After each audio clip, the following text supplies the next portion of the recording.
Okay,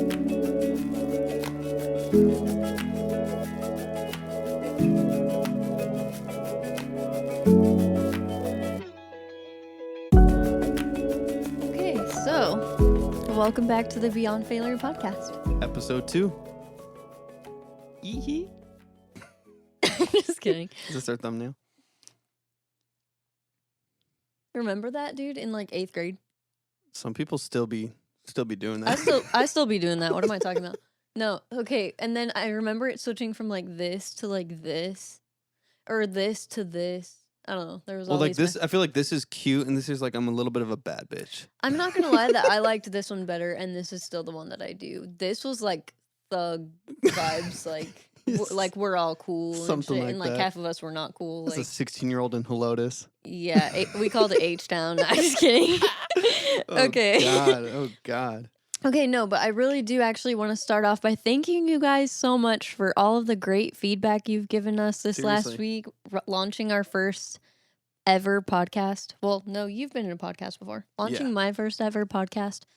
I mean, first time producing it, and I guess Yeah. feeling like kind of not that I wasn't a main part of other stuff that we've done, but like just feeling like a unit. Super cool. It's actually really fun. Yeah, no, we got a lot of great feedback from you guys, and like really appreciated the people who took the time to message us, text us, DM us, all those things, and give us some feedback on what they thought the first episode was like. So y'all are awesome. And A lot of really cool feedback. Like I don't think I was expecting to. I mean, the hope with this whole thing is that we're able to relate to maybe a lot of the questions and concerns and feelings that y'all have about these industries and the way that some of these things operate.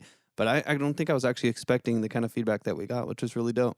Yeah, no, I think it was a really good start, and you guys super encouraged us to keep going, and that you were so excited to listen to the future episodes, which made us even more excited.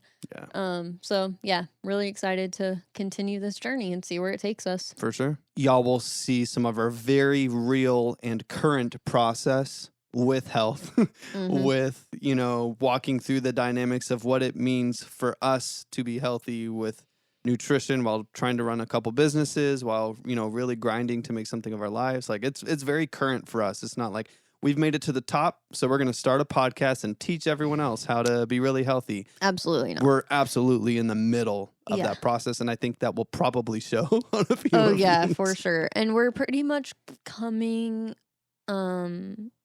completely raw. Like we're not like structuring things. We're not talking about what we're going to talk about too much. Like last time we knew it was going to be an introduction. That's easy. Sure. People need to learn who we are and whatever, getting started. But I think sometimes we're going to do our best, but it's not going to be the most organized. And so bear with us as we learn and go. And Buckle up. I think today we wanted to talk a little bit about our lifestyle and some of what's working for us right now. It's really not too detailed, so we can spend a bit on that and then just see where it goes. Yeah. So we just try to eat like whole foods. We really try to eat like intuitively, just like what feels good, what Listening to your body. tastes good, what feels good that tastes good. Right. And that's really the balance. I think that is a really important distinction because a lot of things that taste good don't feel good. Definitely. And then people go to the other side and they're just like, okay, well, I'm going to do what should feel good, but it doesn't taste good. So they hate it and they don't want to do the feel good thing anymore. Exactly. And we have fought to find ways to feel good and not hate our life by having good food, right? We're going to make sure that we have good food. Yeah. Personally, I don't judge anyone who does eat fast food. I get the convenience of it. 100%. I understand how good it tastes. But I have not had fast food in probably like, I don't know, honestly, 5 years, maybe around 5. Yeah, I think it's been about 4 years. I think it's been 6 months longer for you. I did. I think. Okay, well, I did eat a salad, Uh-oh. which if they listen. This is going to be our thumbnail, coming clean again, or whatever. No. Clickbait. I was visiting my sweet friends in Virginia, and we were road tripping, and I don't think I was very like obvious about the fact that I didn't eat fast food because I don't like for people to feel judged or anything, Right. especially like the people that I love. Like, I'm not putting this on you. It's my personal choice. Exactly. Like, but it always feels like an inconvenience. Yeah, exactly. And I don't want to be like, oh, I don't eat fast food. Like, I don't know. And that, Don't be snooty about it. It's just a personal choice. Exactly. And so I don't like to make a big deal of it. Sometimes it is the most convenient option. So we had to stop by an Arby's and I ate a salad. And I don't know when that was. It was probably 2018-ish or something. About 4 years ago. So I did have fast food then. It's not even something that I'm super like, oh, I have to reset my clock or anything. Or, like I have to reset the time that I ate fast food and this messed up. Like I don't even keep track of it. Like I can't tell. Right. I can't tell you when I even first stopped. You're not like sober from fast food. Like exactly. on your 12-step program. Yeah. Like it's not like something that I even keep track of. It's just, it was a personal choice because every time I was eating fast food, I felt like shit afterward. I would be stuck on the pot or something and like this is messing my gut up and I don't like the way it feels. I don't like the way I feel afterward. I would be so tired. I don't know, just whatever. It was a personal choice, so it's been a long time since we've had fast food. Yeah. We kind of just made the decision that like if I feel like Chick-fil-A is our weakness. It's honestly the only thing we crave still. But I'll be honest, like we just kind of make it now. Exactly. That's what I was getting to. Yeah. Yeah. I also understand not everyone has the like time and resources, whatever, to like try to figure out how to make Chick-fil-A's chicken strips or something like that. But that's I think one thing you choose to. I mean, I like to look at life as a series of investments. It's one of the things that we've very heavily invested in financially and time and energy wise has been cooking, ingredients, obviously, and what materials and devices and stuff that we use. Cooking. Getting good at it so that we can, like, do you want a spicy Chick-fil-A sandwich? Yeah. We make it, and which with good is stuff. funny because it definitely takes the convenience out of it. But I mean, a lot of times we talk about this all the time with like eating out is so expensive, and then the quality most of the time is not great. Yeah. So when we eat at home, we're like, man, this would be like a $60 to $100 meal or something. Yep. And I mean, it's grass fed, it's organic, all the things. Right. And I don't know, we paid whatever we paid, like 10, 15 bucks total 10, 15, or something, depending on what it is. If it's a grass-fed ribeye or something, it's obviously a bit more expensive. And one thing I feel like has changed a bit is I feel like fast food used to be a lot more value than it even is now. And maybe that's just kind of a inflation dynamic or something over the last like 6 years or so. But I mean, I remember, speaking of Arby's, I remember they used to have the 5 for $5. Do you remember that? And that we didn't go there much. I don't know. We didn't go that often either, but I go for the 5 for $5. That shit used to hit different because you would literally pick like 5 of any of these things on this menu for $5. I mean, I remember the McDonald's dollar menu. It was crazy. Same type of thing. I literally sometimes would get like a milkshake, a soda, 2 Arby's sandwiches, and like an apple turnover. It sounds so disgusting now. I can't now to me it really does, but we definitely grew up eating that stuff. You just got so much for $5. Now it's rare. I mean, they even started moving to like the $2 menu. I know. They can't keep up with it. This is a $1.89 fry, and the fry is like you like get like 6 fries. 6 little strands or whatever. But it used to be different. Which with American-sized portions, I mean, that's tiny. It's probably like a snack. Yeah, that's a little snack. Yeah, but so we don't really eat fast food, which is pretty crazy and does make it extremely inconvenient when we're out. Yeah. Mainly when we're with people. It's when we're with family, friends, it's like, like we don't eat that. Like we'll do our own thing and meet up with you guys, or I don't know. Yeah. So that's something that's different. It's always like a little awkward, and like you said this well earlier, but you never want it to feel like you're asserting your opinion or worldview or your lifestyle on anyone else. And so it's always kind of awkward when like we would bring food to family gatherings. We'd Mm. bring our own steak because we don't want yours, or we'd like, it's always like, it's a weird I mean, if they're dynamic. having steak, They're I'm having not steak. too picky with my steak. I only have like a few But criteria like, with if steak. it's casseroles or something, like, So we're talking about my family. okay, for a second. no, but you know, No. whatever. If it's some type of potluck or something, like, chances are I'm not gonna eat 100%. it. Like, I don't prefer that, and so I'll happily bring my own food, but it's not like me asserting my Yeah. opinion, like your food sucks, like, or isn't good enough or No, something. for It's sure. just I would a definitely preference. acknowledge that as a pain point for a lot of people, that they don't want to be seen as a burden to their family, Yeah. to their friend groups and stuff like that.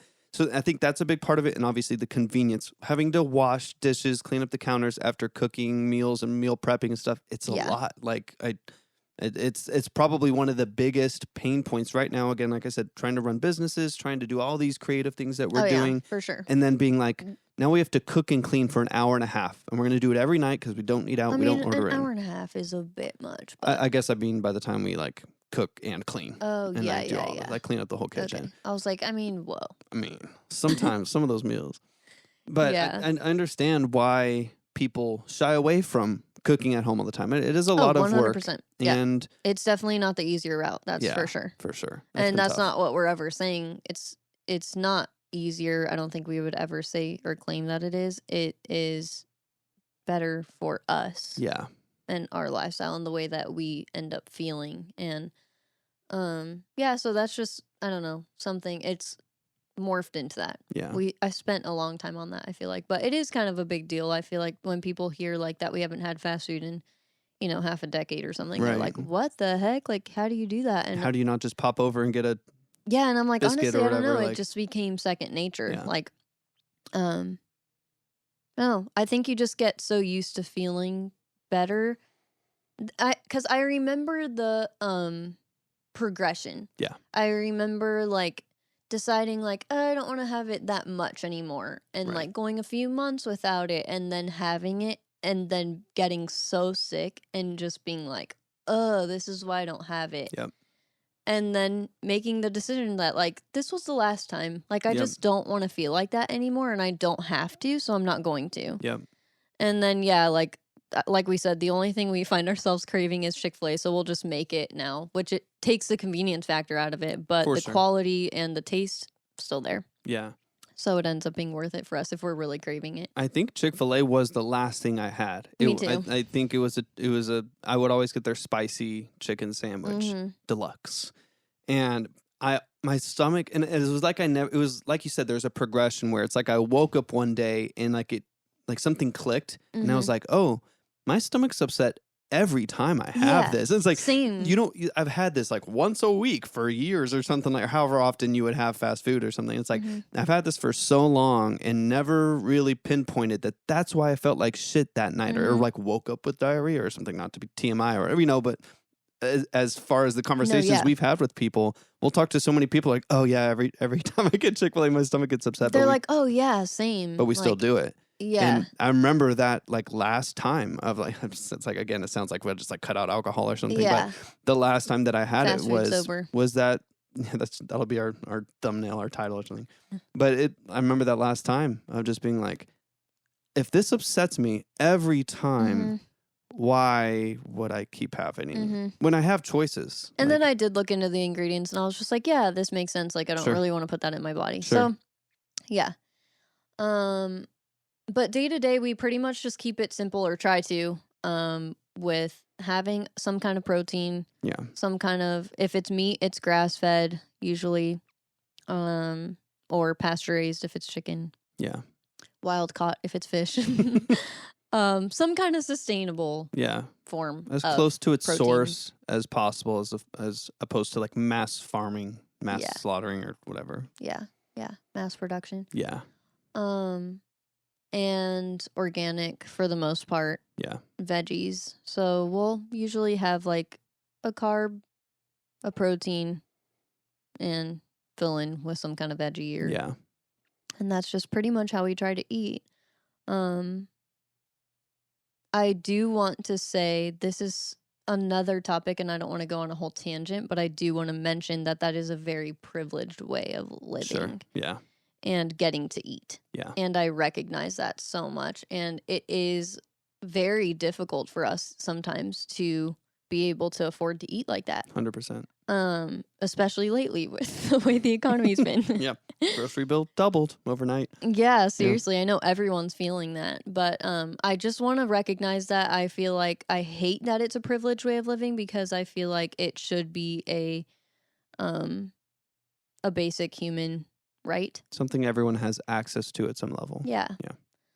But yeah, it is what it is right now, and we feel very passionately about that topic and making food more making healthy and better for you foods more available to people, more available to more people. Yeah.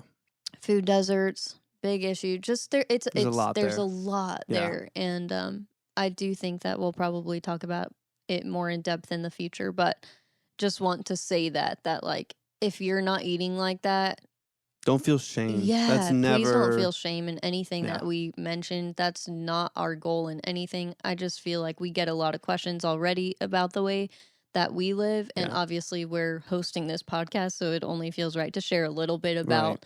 our lifestyle and what's working for us right now. Sure. But that's not to say that things won't change, or that the way we're doing it is the right way. Obviously, if you took anything from last episode, that's the point. Yeah. Is this isn't one size fits all, and we totally get that. Yeah.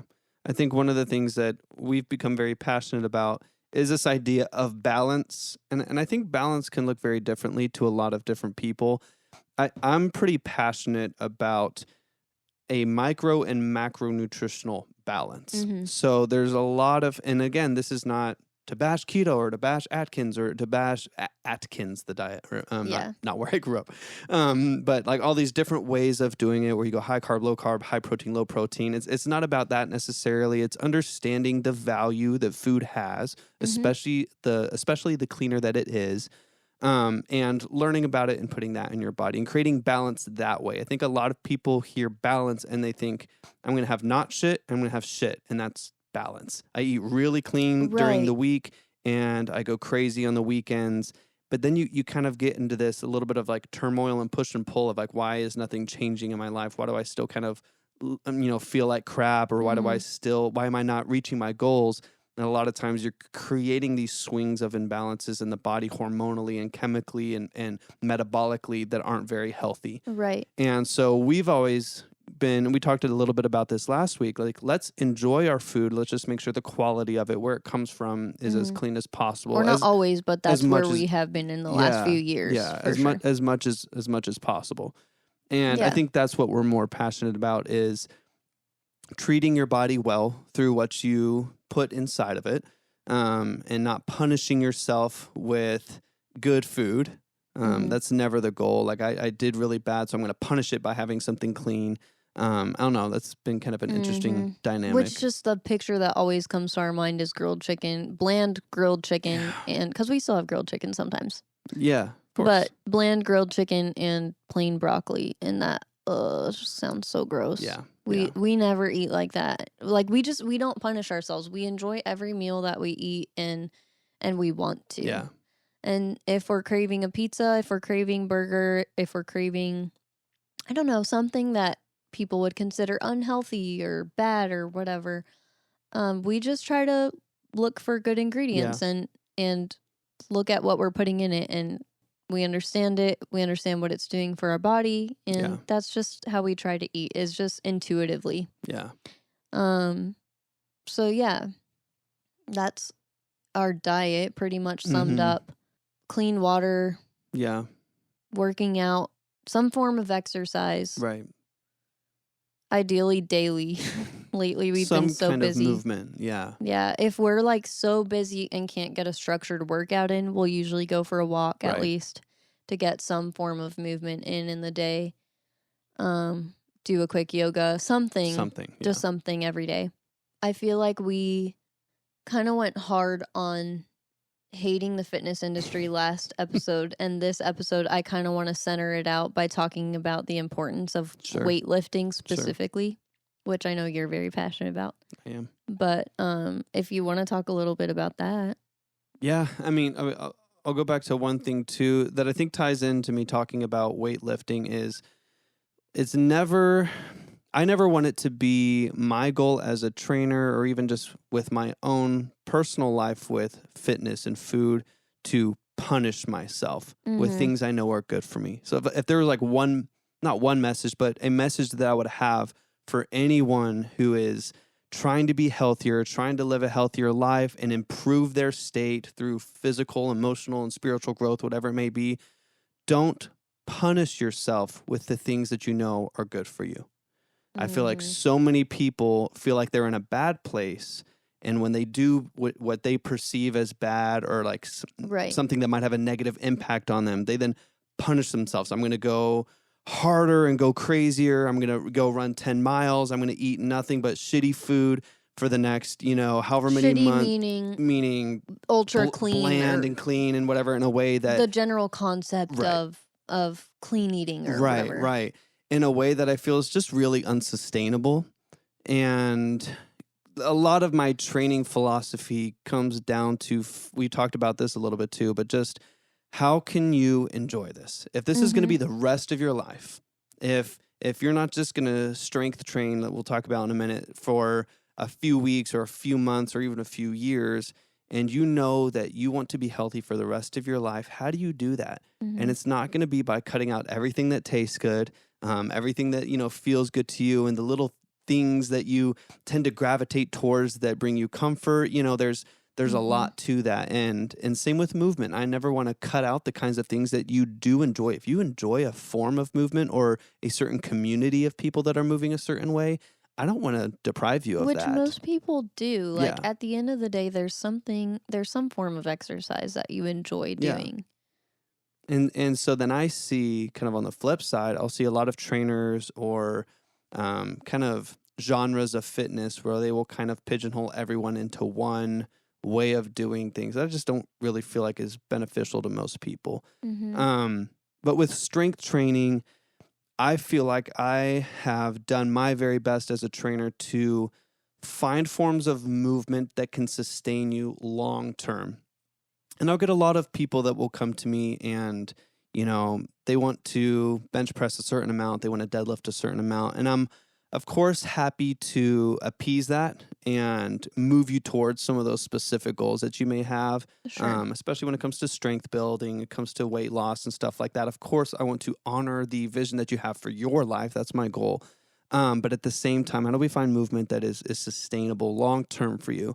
And so when it comes to strength training, I've always highly recommended that everyone, doesn't matter what your background is, has some form of tension put on the body outside of even just body weight sometimes, whether that's bands, strength training, calisthenics, which utilizes mostly body weight, to actually activate the muscle tissue, break down that muscle tissue so that it grows back, it strengthens, you're strengthening your tendons and your ligaments, you're creating blood flow throughout the body. It's so important for longevity. And so I always highly recommend, don't get obsessed over one form of fitness and think that if you're strength training now, doing heavy bodybuilding, weightlifting in the gym, that's what you need to do for the rest of your life. 100%. Or if you're a yoga person now, you need to be a yoga person for the rest of your life. Don't get stuck. Yeah, I've worked with dozens of people that are all runners, and they've been runners for 30 years, and they're struggling to progress the way they want to. And so I'm like, okay, you don't have to be runner person for the rest of your life. Yeah. There's a lot of other forms of movement that can really benefit you. So for sure, I've always been passionate about presenting that to people. There's a certain level of comfort in what you know. For sure. And so that makes sense. And change is hard. Yeah. And this is an interesting dynamic we can talk about too. Like, you will find comfort in different forms of fitness, based on past experience, based on maybe even times of your life that you found certain forms of fitness. Different phases of life. Right. I mean, when I was 12, 13 years old, I found the gym. I found weights, and it was one of the ways at that time in my life that I coped with a lot of the pain and instability that was going on in my life. I knew I could always go out and lift weights. Mhm. And it was my own version, I think, of me having something in front of me I could control and I could overcome. And I think that's really important for a lot of people to have. And I've heard a lot of people in the fitness industry that have made it very far talk about this thing. There's something about weights, there's something about a 20-mile run, or something about, a tough yoga session or something where you have a task in front of you, you have an obstacle in front of you, and every time you overcome it. And I Definitely. think that's a really powerful thing to have. Mhm. For me, that was the gym. So for me, that was weights. And I got to have that outlet all through middle school and high school, and have ebbed and flowed within that arena. Now, being married, having businesses and stuff where it's not as easy sometimes to get to the gym. I've had to Right. find, how do I still have that outlet and that safety, maybe without weights right in front of me. Mhm. So that's been definitely an interesting dynamic for For me. sure. It's been different for you, though, if you want to. I mean, it was definitely different for me. I didn't feel like it was what I went to get through the pain of my life or anything like that. Yeah, it Yeah. was never anything I felt like I went to that was a coping mechanism or anything Mhm. like that. It was more so just like as soon as I learned that this is what you're supposed to do. Like exercise is healthy. Yeah. Like that's ingrained in us from the time we're young, Sure. and I feel like that just really stuck with me. I was just like, okay, well there has to be some form of exercise every day. And so that's more so why I found myself going to the gym.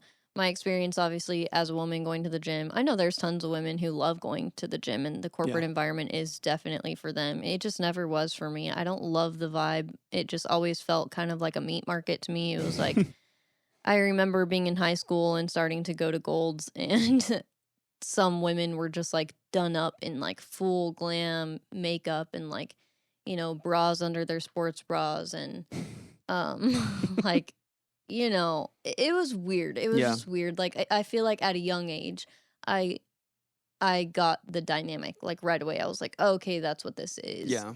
And I was going to my little t-shirts and like no makeup, like messed up kind of ratty hair. Like it was just like I was like, I don't know what this is. Like That's not why I'm here. I automatically felt like kind of self-conscious. It was just Sure. like, oh, am I supposed to like look good doing this? And like I thought this was just a place to like, grow and like get better and Yeah. but like yeah.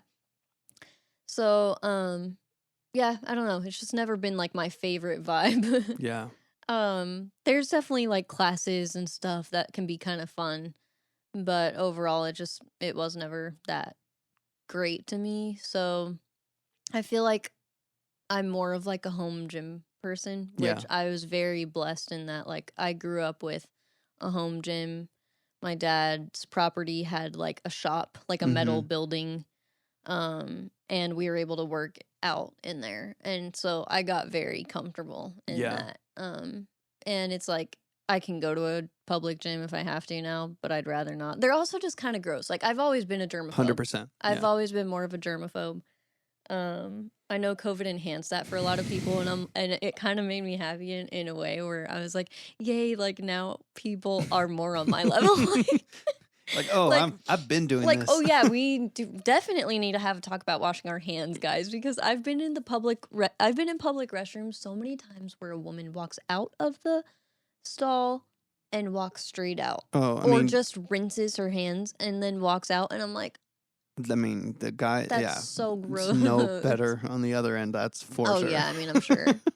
Yeah, there's some really gross things. So anyway, getting off topic or going on a tangent there, but I definitely just have always been more of a germaphobe, and I did get staph infection once, and I don't know if it was from a gym. It would make sense if it was. Probably. Yeah, and ugh, it's just I don't know. I've always just been like, if I can help it, I'd rather not. It's just better. Yeah.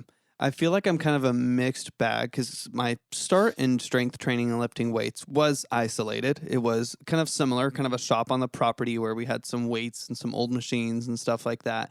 And I always did it by myself. And then I found the gym and ended up liking the gym environment. But I think the biggest thing that I enjoyed was access to equipment. I feel like now, because I never worked out with people. Like even I've worked in corporate gyms, I've worked in private gyms with 30 trainers in them and stuff, and I never maybe once did a workout with someone else. I've like worked out with my brothers Mm-hmm. before. Obviously, I've worked out with you, but I've never been one to, hey, let's get together and like make content and collaborate and like, I don't know, like Make content. make content collaborate, That's that's what we do. Yeah. But, like do a big hype workout with another trainer who like wants to kick my ass and I want to kick their ass or something, like that's just never, I kind of like my headphones, my isolation and stuff. It's a place of It's just safety. always been your time. Like, Yeah. And so I feel like ideally I would just have like a Dwayne Johnson style gym where he just basically has like a double wide that's his home gym and has that's all of the dope. equipment that he needs. So he doesn't need public gyms, but also Yeah. you still get the isolation and access to equipment ideally. Yeah, going back to the importance of strength training, it is super important for cardiovascular health, right? Yeah. It's super important for like building strong bones. Yeah. Like strengthening your bones and your joints. Yeah. Um One of the biggest factors for me working with a lot of different clientele has been strengthening and stabilizing the body and injury prevention. So, and there's a couple sides to that. I think obviously like the stretching, the yoga, Pilates, stuff like that is one side of that coin. But making sure that you're correcting imbalances throughout the body with strength training is vitally important. So it's not just about doing push-ups, but are you stretching on the other side of it? It's not just about how much can you deadlift, but are you taking care of the lower back? Are you taking care of the glutes? Are you, stuff like that. So I definitely am passionate, no matter what age my clients have been, no matter what anything my clients have been, I've always integrated some form of weighted tension for those clients to make sure we're working through those imbalances and creating as much strength and stability in the body as possible, because that really does help you prevent injury. That I kind of joke sometimes, like you don't want to step off a curb and roll your ankle. You don't want to be opening a cabinet in the kitchen and tear your rotator cuff. You want the body to feel strong. And I say those examples because I know people who those exact scenarios have happened. Yeah. And so you never want to be that person in that situation where real life becomes very difficult for you. So that's one of my goals as a trainer, is to make your normal life as easy as possible. And that usually comes with creating tension in the gym or in your home in a way that those tasks are easier and you're not risking injury. Yeah. So the reason I really wanted to talk about that was because I know it's a huge part of our lifestyle, a huge part of your training and what you recommend. But it's kind of like no matter what is going on in our life and no matter how busy it gets, we always try to make some kind of room and space for weightlifting. Yeah. Yeah. Because of the importance of it and how much we believe in the health of it. Yeah. Or the health side of it or whatever. So yeah, I feel like also too just building muscle for functional purposes. Sure. Like, I mean, neck and back issues are so common nowadays, especially with us always looking down at our phones, all that stuff. Like, you have to strengthen the trapezius muscles, all that up there to make sure or to ensure the stability and just the functionality of your bones, your muscles, your ligaments. Yeah. That's one thing I love to do with clients, but it's also unfortunate that I have to do it with clients, is corrective exercises. And there's, probably kind of boring. Right. It's like 3/4 of my clientele sit at desks 10 hours a day, and then they get home and they sit on a couch for the next 6 hours of the night, and then they go to bed, probably not in a great position. Or we're working from home, and like our desk chair, like I know my desk chair is crap. Like, exactly. And so a lot of times, when people think like weighted strength training or like high tension strength training, that doesn't mean that you have to be barbell bench pressing everything and doing military shoulder presses and stuff. It sounds really intimidating, I feel like. It can sound very intimidating. There's, I think, a lot even underneath that topic of being intimidated by weight, especially with women, that we can probably talk about on another episode too. I think would be good. Yeah. But that can mean just weighted corrective exercises too. It doesn't have to be, again, like military presses and deadlifts and stuff like that. There's a lot of things that I work with clients just to make sure I can't change their job. I can't change that they're sitting at a desk every day or driving all day or whatever it may be. So what can I do as a trainer to make sure Exactly. that I can create balance on the other side of that picture, so that you're not hurting yourself? Because again, I'm not going to change your circumstance. So I'm going to have to correct some things on the back end to make sure you don't hurt yourself from being in those positions all the time, which, like you said, is the source of so much like neck and trap tension, shoulder issues, For wrist sure. mobility, lower back. Obviously, I feel like 70% of It's people like have lower crazy how back issues. common. Yeah. And I'm talking like 15-year-olds through 80-year-olds. No, It's definitely. not. Yeah, I it's think the yeah. curvatures of our spines are literally changing and Yes. stuff. Yeah. Yeah, there's Yeah. some It's crazy stuff. wild. But there is some things we can do preventatively Sure. to ensure that we're not all like 80-year-olds that are like crippled. Mm-hmm. Yep. But yeah, so just basically, we're very passionate about functional healthcare, Yeah. I guess. Like Yeah. all around holistic, whole body approach to health. And what can we do now that fits well into our lifestyle to ensure that we will live long, happy, fulfilling lives, Yeah. right? Yep. And I would say too that like so many of there's obviously some decisions that we've made for our life that do take more resource or that have been kind of a painstaking process that we've worked out over years. Do you have an example?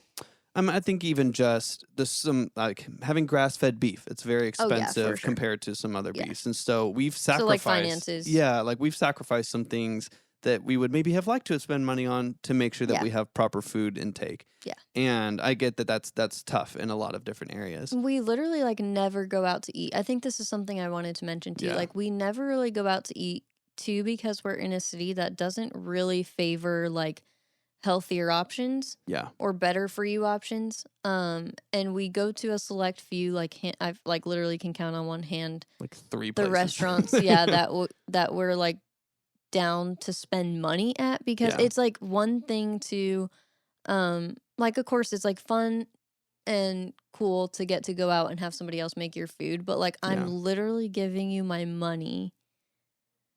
And I take that, I don't know, I'm just like very Intentional. Yeah. Yeah, we're very intentional with that, and it's like I just want to take in the best, and the best way for us to be able to do that with our budget and the city that we live in right now is to make our food. Yeah, for sure. And I don't know, it's a blessing and a curse sometimes. It goes back to the convenience thing. And I feel like it mainly becomes most inconvenient when you're with people who all want to go out to eat and like Definitely. where are y'all okay Yeah. going? Right. And they're like, well, here's our 3 places that we're okay going, and none of them are close. So it's No, not I like feel it's like ever we'll definitely try to be more like lenient. Like right. on our own, we wouldn't go to Chipotle or something, but with somebody else, we will. Yeah, or and we just whatever. we do our best to find things within those constructs that we can still enjoy and that still Yeah, honor what we're passionate about when it comes to I food don't know. and stuff Ask like our that. families because they would know They the deal best. with it, yeah. Yeah, exactly. They're the ones that have to. They're like they're deal with actually it. the worst. Like, No, they love us. of course they do, right, guys? Comment below if you still love us after us changing how we eat. After us being super annoying and high maintenance. I feel, I'll finish the thing I was going to oh say. yeah, really sorry. No, that was a good point. I wanted to make sure that we got through that too, because that is huge. But there are a lot of tools that aren't very expensive. Getting up. Oh yeah, And I've talked about this on social media, and I talk about this with clients. and we'll continue to talk And about we'll continue to Yeah. always talk about it till the day I die, is Mhm. doing what's in your capacity to do. So if you don't have thousands of dollars to spend on the best equipment and the best food out there, there are so many things you can do to edit the lifestyle that you have with the things you enjoy that can still benefit you. There's ways that you can get out and move your body every single morning for 5 minutes to get blood flow and to keep your joints healthy and stuff that doesn't have to be even a gym membership. It doesn't have to Mhm. be $50 a month at a gym. It doesn't have to be $300 in equipment. Yeah. Are there benefits to some of those things in those environments? Maybe, sure, for some people. But if you're struggling to even be like, how do I even insert myself into this equation? I mean, of course, message us. We'd love to help you out. I've done this with a lot of people Yeah, where for I sure. want to find ways for anyone to be able to feel comfortable moving. But that's the main thing is that there's a lot of things that don't have to be so daunting, and just getting up, get blood flowing throughout your body, get your For muscles sure. activated, and that's free. That's just with your own Mhm. body. That's just calisthenic.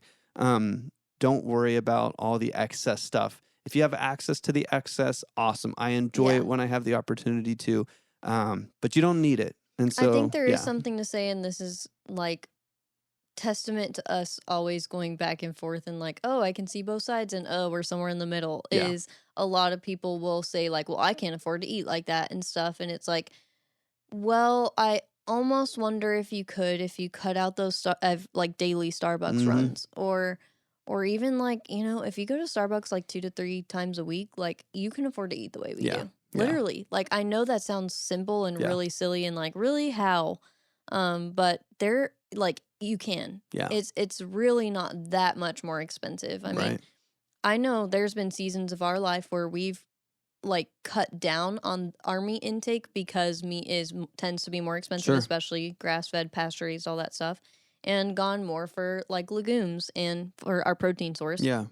But Maybe still, biasing on plant-based a little bit more Yeah. to save some money. yeah, but still gone for the organic veggies or Yeah. whatever, veggies and fruit, because it's not that much more expensive. Like, Yeah. is it more expensive? Yes. Is it annoying that it's more expensive? Absolutely, yes, 100%. So stupid that it is, Yeah. but it is, but it's not outrageously expensive. I will say too that having eaten, I feel like we've eaten the way that we eat now for maybe 3 years. Would you say 3-4 years, where it's been kind of Like pretty consistent. probably the Like last 3 or gotten 4 into years. our groove. Yeah. Yeah, because the first few years of our marriage, well, and even dating, we Yeah. were like very experimental, which we Yeah. got married young.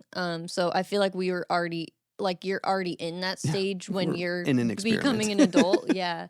So we were already experimenting, and we got to go through that whole thing together, Yeah. which was really cool. Yeah. So kind of grow into ourselves and find our groove and find what works for us. But yeah, probably consistently the last like 3-ish years or Yeah. something. 3.5 years maybe. Yeah. And I feel like what I have observed is that the majority of the things that double, triple in price when it comes to healthy eating Specialty. is the specialty stuff. Yeah. It's not like Specialty snacks and mainly. and like, you will if you get organic over non-organic. Mhm. On a pepper, it's 28 cents more expensive. The Yeah. carrots are 18 cents more expensive, and so that Mhm. obviously adds up. At the end of the day, your grocery It bill might be does, yeah. $20 more because those veggies are organic. It is a little bit more expensive. But where you really see this in meat, it's kind of the same thing. Obviously, a grass-fed local beef is going to be a bit more expensive than your standard beef. Mhm. But I feel like where I've seen the big jump is like these crackers are $2.20. These crackers for half the size are $5.99. Literally. These chips The are chips, $2.90. These chips are $4.50. I feel like the biggest spread has been on the exterior items when Right. it comes to healthy eating. Right. And we like to snack, and so I feel like that's probably For sure. where some of that excess would come from. Mhm. But when it comes to strictly like knocking some things out of your diet, if you're really fighting to eat cleaner and more locally or whatever that may look Mhm. like for you, I feel like it's not as dramatic as most people would think. Yeah. I feel like there's definitely some tips we can share, and if you guys Sure. are interested in that kind of thing, please let us know. Yeah, for sure. I really do feel like I want to specifically ask you guys for feedback on what kind of things you're interested in for this podcast, but also like for just posts on social media Yeah. or whatever you guys are interested in. We want to give you guys the content you want to hear and want to learn. We'll get value from. Yeah, get value from.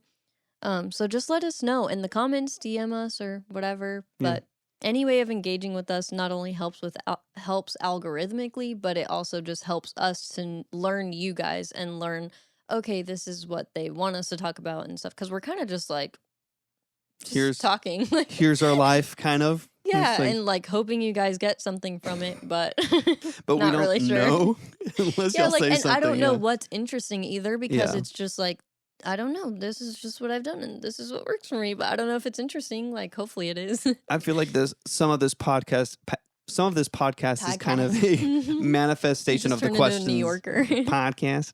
podcast.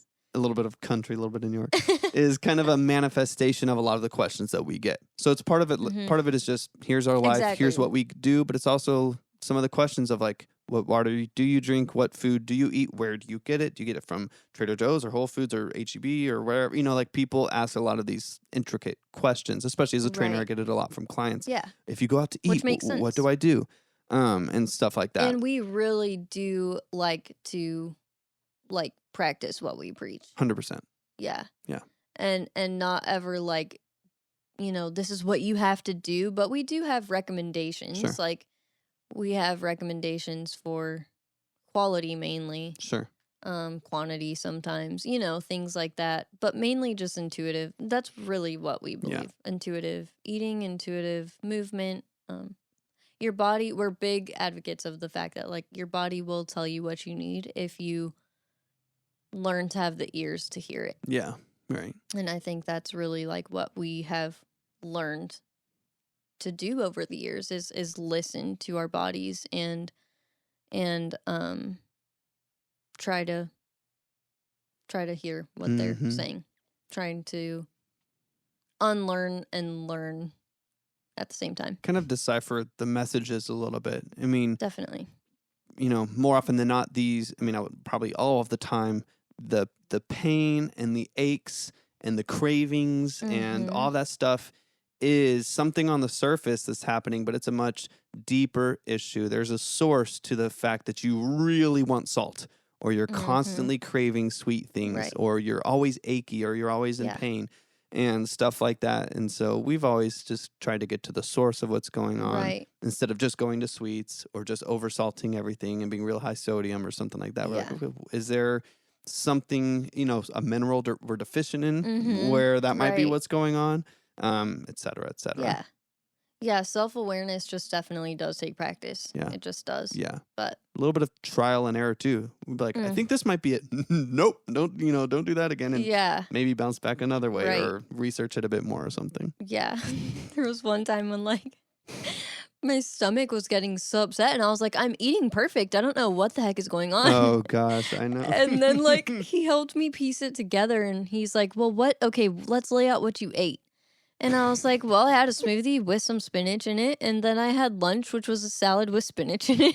And then I had, a had snack dinner and it was was a like- cup of spinach. No, I'm just kidding. No. I don't know what it was, but like we've ended up coming to realize that like I had a then- shit ton of spinach that day. You had, I think, like literally. So you had like a handful of spinach in a smoothie. You had a big like salmon salad with a ton of spinach, and then we had dinner, and I think we had some other kind of salad. Like I think you had more spinach. I don't and even then remember like. you supplemented magnesium, Oh no. and that went out. And there's a ton of magnesium and spinach, and like we started piecing things together. Like you just had like 8 times the daily Yeah. dose of magnesium. No, that you literally. And that can happen so easily where Yeah. like you just don't think about it. You're kind of on autopilot and you're like, Yep. spinach is healthy and it's easy to add and whatever. Yep. And I'm like, oh, but I shouldn't have added it to the smoothie if I knew I was going to have a salad. Like, and it's just a lot. It really is a Yeah. lot of trial and error. And that's really what's gotten us here is a lot of trial and error. And that's why I talked early on about balance being